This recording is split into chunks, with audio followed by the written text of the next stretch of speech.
Good morning and welcome to your Farm and Home Show. My name is Joanna Coles, and this morning we're visiting with Kristin Hildabrand. She's the Warren County Extension Agent for Horticulture. Good morning, Kristin. Good morning, Joanna. Now, Kristin, a lot of times in the winter we don't think about care and maintenance of our trees. And one of those things is watering. And when we think about watering in the wintertime, that doesn't sound fun for me. But precipitation or some type of watering is very important. It is really important. And the reason it's so important is especially for those newly planted trees, you have very fine fibrous roots there. And if you don't do the watering when it needs it, at that particular time, it's not going to hold up in the summertime when we're experiencing a lot of drought type conditions. So essentially what you do now, if it's a fall planted tree, in the wintertime it could be very, very helpful if you go ahead and water that tree, and so that way it can help it for later on in life. You don't really want to water unless it's a warm day, at least 40 degrees and above.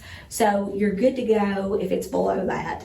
But generally you want to water when it's pretty warm and it's at least 40 degrees. So that kind of gives you a general idea. Now, when you're watering, there's a couple of different options that you have when you water.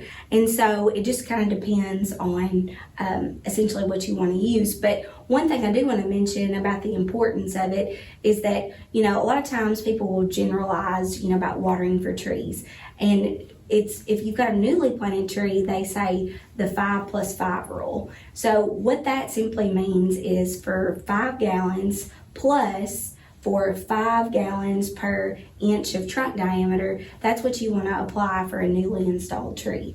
So that's the new general rule that you want to use. So 5 gallons plus another 5 gallons plus of whatever trunk diameter that you have, that's how much you want to apply. So is that a week?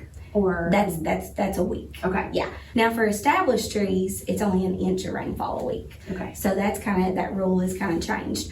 Now, as far as the methods go, there's all kinds of different ways, and whatever suits you the best is what you want to go with, obviously. So the simplest way is to use the water hose. And basically what you want to do, depending on the caliber of the tree, if it's like real small, you don't have to get it like super close.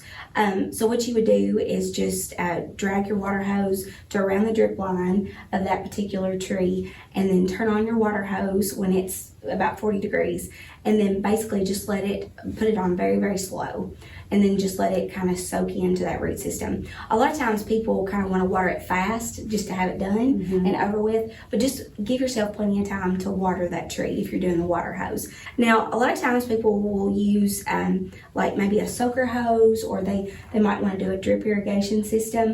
And if you've got several trees, that may fit you a little bit better, because with the water hose, you can't really do that with a lot of trees. I guess you have to do what you have to, but if you want to use like a drip irrigation system or a soaker hose system, you can use that as well. But you'll probably have a little bit of extra time and money into that drip irrigation and soaker hose system.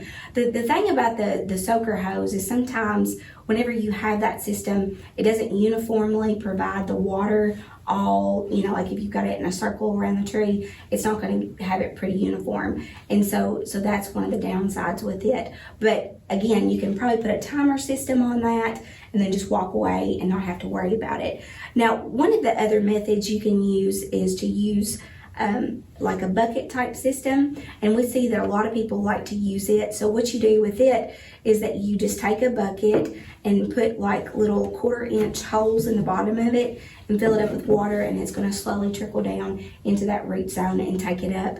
A lot of times people will use multiples just to kind of put it around the tree in that drip line, so you can do that option. I've seen people use milk jugs. I've seen people use like kitty litter leftover containers. So whatever fits your budget, that's what you can do. Now there's some newer things that are out, commercial grade, like gator bags. It simply is just like a bag that you zip up around the tree. If it's a lot larger, you can attach to, and then you just stick the water hose and it just slowly trickles down with that system. Or there's a Ooze tube type bag that looks like a donut. So whatever system that you've got in place, make sure you use it, because it can really make a huge success on your trees. Yeah, so just don't forget about watering your trees this winter. And if you have questions about watering your trees in the wintertime, make sure to contact your local extension office. Thanks for watching and have a great day.